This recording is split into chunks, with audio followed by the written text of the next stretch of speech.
Assalomu alaykum. Men ismim Xo'ja. Men O'zbekiston Yoshlari Umumjahon Assotsiatsiyasining matbuot kotibiman. Bugun biz bilan juda ham ajoyib inson Britaniyadan Joe Mawer. Joe Mawer O'zbekistonga juda ham qiziqadi. O'zbekiston haqida dissertatsiya ham yozgan va Joe York Universitetining xalqaro aloqalar va siyosat fakulteti talabasi. Hi Joe, I just introduced you to our audience, but I'd like to ask you to introduce yourself just briefly so we know more about you.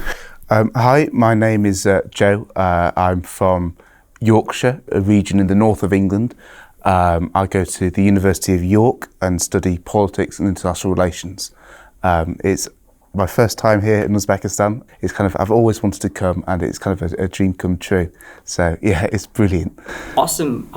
Joe, I just told to our audience that you have written a dissertation about Uzbekistan.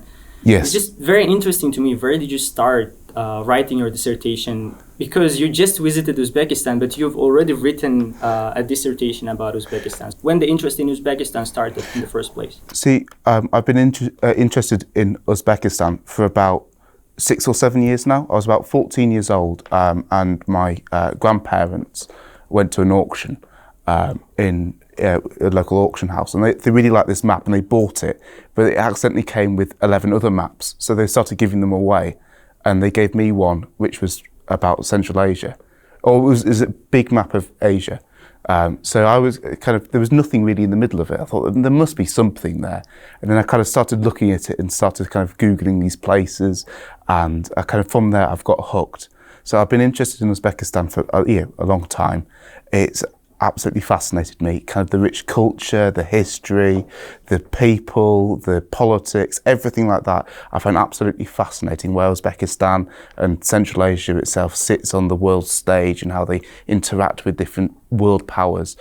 Really fascinates me. So that's where my interest started and flowed. So it was therefore natural for me to do a dissertation based around Uzbekistan and looking at their foreign policy and how it's changed due to events throughout Uzbekistan's time being a country.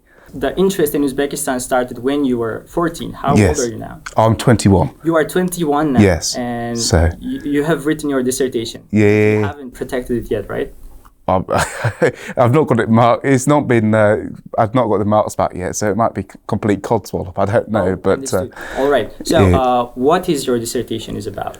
My dissertation is about how the Uzbek government has its policies affected terrorism in Uzbekistan. So it's looked at the economy and how that has changed and things like that, and the foreign policy, and the similarities and the differences of the policies that Mirziyoyev has compared to Karimov. Understood. And how did you do your research? Did you speak with the representatives from the government, or did you speak with anyone who is from Uzbekistan? Yes, I got some documents from Uzbekistan, from the Uzbek government, but also documents from America as well. So how they were funding different programs and where they were putting money into and things like that, and also existing research around the topic as well from both people at the time and afterwards looking back. Understood. Great. So in 2016, you know that our president has changed, and as you said, new government policies has started. And what is your opinion about the changes in Uzbekistan starting from 2016? I think it's been enormously positive. From people who I've spoken to, they've also seen a lot of positive changes from what I've heard. And the country is now far more open, far more open, far more welcoming foreign investment and things like that, which I think is a really good step, and also is playing, I think, more of a regional role and also international role, as we see with what's happening in Afghanistan. Uzbekistan is very much involved in where countries are coming together to go and talk with the Taliban and things like that, which I think is a really good role. And it's theoretically there hasn't been a shift in the foreign policy from what I've read and discovered, but there has been changes. So Uzbekistan is not a pawn of one particular country. It's not a China doesn't control Uzbekistan, but so doesn't Russia. It's friends with everyone without choosing sides in major global conflicts, which I think is incredibly useful role in the government. You see countries like Oman have similar policies and how that they've built prosperity from there. Well, speaking about foreign policy, how did you get your visa here? Or did you had some like free 30 days visa? I've got a free 30-day visa. It's exceptionally easy. It's easier than going to easier than go to America or anything like that. It's exceptionally easy, and even the border guards here are so friendly. I was having a chat with one. It was like, coming here, it's so friendly. I'd never This was one of the first things that Mirziyoyev did when he became a president. He just opened up the borders for foreigners, for foreign tourists, which made it easier for foreigners to come and visit Uzbekistan. Well, Joe, you started your trip to Uzbekistan just 3 days ago, right? No. I've been here for just over 2 weeks. 2 weeks? Yes. You've been here for 2 weeks? Yes. Okay, what are the places you have visited so far? Oh, I've visited a lot. So I visited, obviously, Tashkent, beautiful city. I think it's the friendliest capital city I've ever been to. And then there's, Samarkand, Bukhara, Khiva, and then all the way up to Nukus. And then after that, I went to Andijan. I went to Osh in Kyrgyzstan, and then to Kokand. But I've also been to Namangan and Fergana. So I've had quite a tour of the country. I've seen kind of all the different regions and a variety of different plovs and things like that. And it's been amazing. It's been fascinating insight. Which plov you like the most? Oh, I think that would cause kind of a fight in some comment section somewhere. I think Andijan. I think Andijan plov. I say Andijan plov. I think is my personal favourite, but they're all very nice. Great. What are the things, and perhaps in our infrastructure or anything else, what are the things that you think we have to change or we have to improve in? Sometimes you need more trains. Like I know, for example, I wanted to get to Lake Charvat. I went to Lake Charvat, and there was like one train at 7 in the morning and one train at 2. If you're like me, I'm not a particularly early morning person, but again, 2 o'clock's too late. So I think sometimes more trains would be better. To be honest, I think lots of it is really good. I think in Britain right now there's a massive rail strike, and it's so much cheaper and things. So actually, I think it's really, really good. I think some of the roads need a bit of work, especially there's a stretch between Samarkand and Bukhara that's definitely very interesting to be in a taxi. Yes, there were some little things, but I think it's actually been incredibly easy to travel around, I think. Great. Any problems or discomforts that you have faced during your trip in Uzbekistan? I think very, very few. It's nothing it's things that you face everywhere, I think. So I don't think it's anything specific to Uzbekistan. But because the people are so, it's one of these things where they're either A, of my own doing, or B, discomforts you have travelling anywhere, or if you're travelling Britain, you face kind of things happening. So things like, I don't know, travel stomach bugs and things like that, which happens wherever you travel. So I don't think it's nothing Uzbekistan specific. I don't think. Got it. So you've been travelling alone, right? Yes, but I've met with people here. So there are people who are Uzbeks at university who I've met, and they have got family here who I've kind of met, and they've been extraordinarily kind in showing me around and things like that. Awesome. I'm so happy that you visit our country, and I'm more happy that you are writing a dissertation about our country. So Joe, let's move to speak about UK, where you are from. How does the life in UK look like try to explain to me the life in UK. Where do I begin? Well, to be fair, as a start off, I think if you drink about a quarter of the amount of tea the average Uzbeks do, that's the Brits. I think far more urbanised than Uzbekistan. So lots of people, I personally don't, but lots of people live in cities around Britain. So the big ones like London, Birmingham, Manchester. I think everything in Britain is a lot more expensive than Uzbekistan. My rule in Uzbekistan is if I quarter the price, it's about right. So everything is about 4 times more expensive in Britain, but then the wages are about 4 times more. So I think the quality of life is, It depends where you go. There's like anywhere. There's lots of good places and places you don't really want to visit. So, yeah, there's lots of regional disparities. So in the north of England, it's a slightly more poor. If you look at graphs, it's slightly poorer than the south. But again, I would argue, as a northerner, that it's more friendly and the people are more friendly and more nice. But I think there's kind of, in Britain, there's a lot of regional rivalries. Sorry, I know I'm whittering a bit. So kind of there's a bit of a kind of north-south rivalry and things like that, which kind of, often to do with football and things like that. So you have like a couple of rivalries between cities. It's like Liverpool and Manchester, or Sheffield and Leeds and things like that. So which is quite, it's quite interesting. So a lot of the people in Uzbekistan would like to live or study in UK. A lot of people call to our call center and ask how we can move to UK,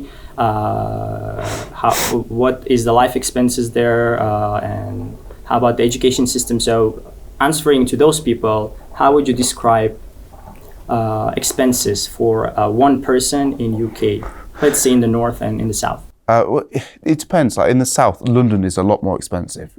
It's probably about 50% more expensive. I don't know. It feels like that, at least to me, than like the north.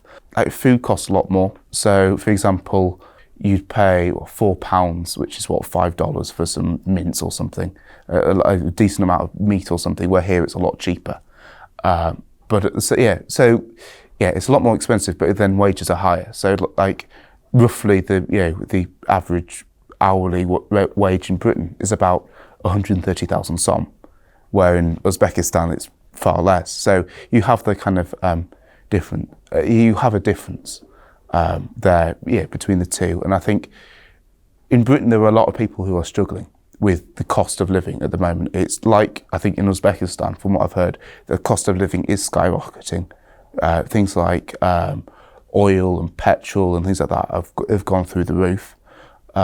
So, I mean, it's not, people aren't, I know I saw some Russian media that was saying that people were turning to cannibalism. That's definitely not true.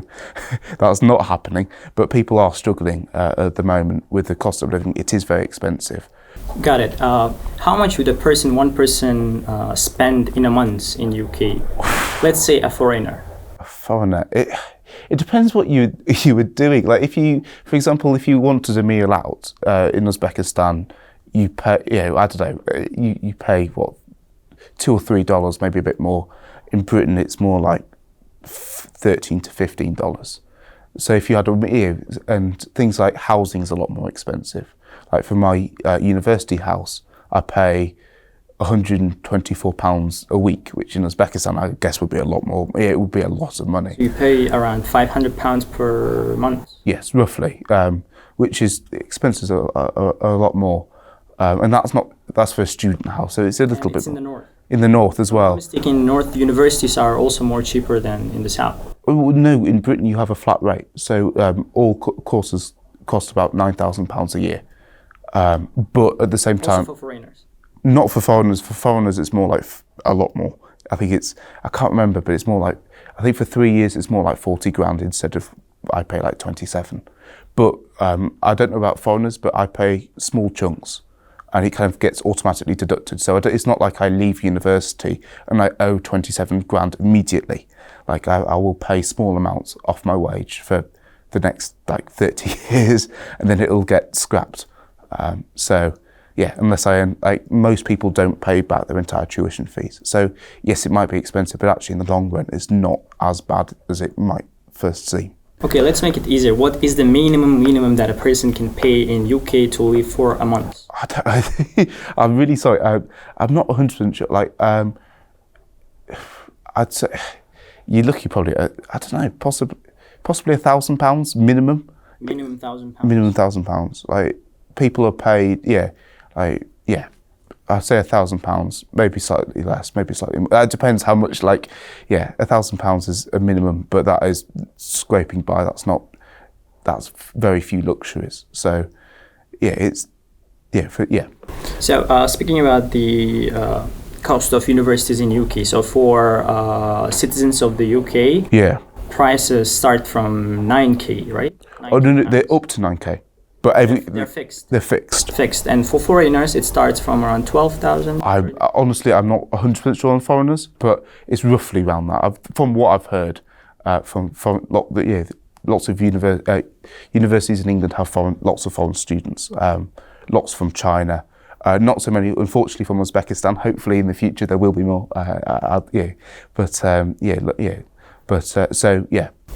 Do you have any friends in UK from Uzbekistan? Yes, I have a couple of friends at my university from Uzbekistan, and they kind of both do kind of political stuff. So like I am, which is really. So it's quite nice to kind of bond over that and kind of have a shared discussion over what's going on in Uzbekistan and things like that. And so it's But again, the Uzbek community numbers about 2,000.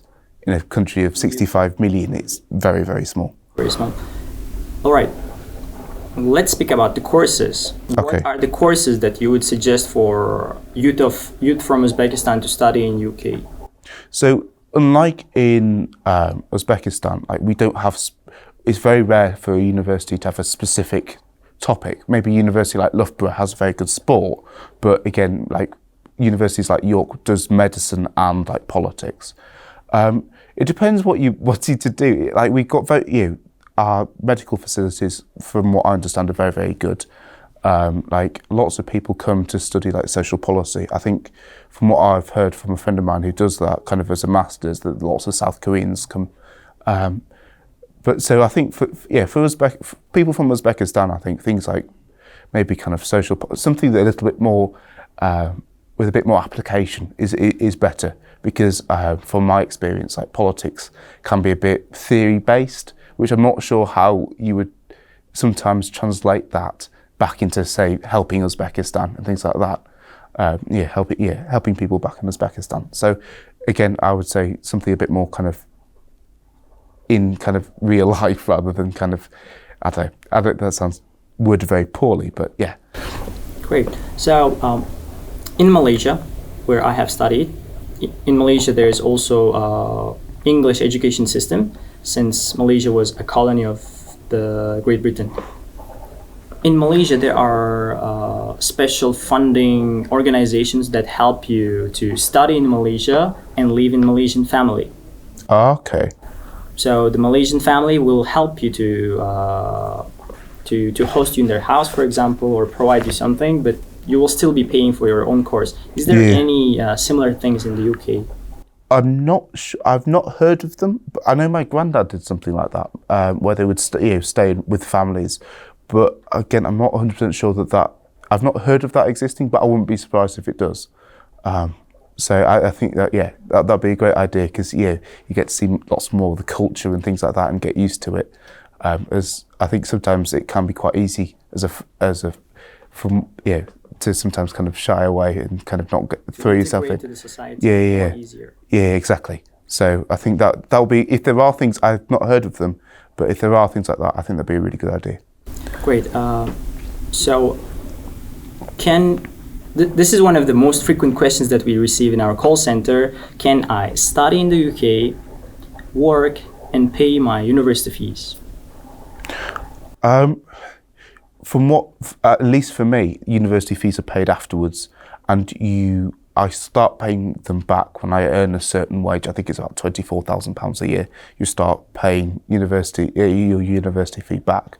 So, I mean, getting a job is useful because, firstly, it gives you skills and things like that, but also it helps to pay off, pay off things like, pay for your living expenses, and if you want to, for example, to go on nights out and things like that, it is very expensive. So getting jobs are useful. I think you can work. I think on student visas, from what I understand, there might be a limit on how much you can work, on the amount of hours. But again, I'm not 100%. Don't take me as gospel, as I'm not 100% sure on that. Right. From your experience, do you know anybody who studies and works, and what are the jobs that you work in? See, I've studied and worked. I worked for the university. So when foreign students came to Britain, they usually flew into Manchester, and it was my job to take them back to York and help with kind of lots of the events and things. that would kind of integrate them into the kind of student life and things like that. So lots of people do it. Lots of people work in cafes and things like that. I'm not sure about if foreign students do that, but lots of people work in cafes and things like that. And it's an extra supplement to your income. It's from your extra supplement to your income, and you can afford to go and do nights out or go for a bit of a trip somewhere or something like that. It's Great. All right, Joe. Speaking about, let's look into the future. I know that you'll be going back and flying back tomorrow, if I'm not mistaken. Yeah. Any plans in visiting Uzbekistan again? And what are the things or activities in Uzbekistan that you would love to attend in the future? Perhaps people who are watching us would invite you. I will leave your contact details, perhaps Instagram, in the comment section. Yes. So, what are the things that you would like to do in Uzbekistan in the future? See, I'd like to see some more places and kind of discover a bit more. Like there's a village called Socialism, which I'd love to visit, or Socialism, which is the Russian. But like, because I'm not a socialist, so I'd like to go and annoy people who are. I say, I've seen socialism, and it looks like this. I'd love to visit Uchkaduk, which sounds like a great place. A great song by Yala as well. So I'd like to go and visit and see a closed town and things like that. And I'd just like to travel around more, to be honest. It's such a brilliant country, and the people are so nice. And it's one of these places where you can go anywhere, and there's kind of people go, oh, have you seen this, and things like that. And they're so proud of where they're from. And I'd love to go and kind of see more and travel both more in Uzbekistan and also more in Central Asia as well, in Tajikistan, Kazakhstan, places like that. Great. Well, Joe, it was great to speak to you, but one final question before we say goodbye to you. Did you visit RLC?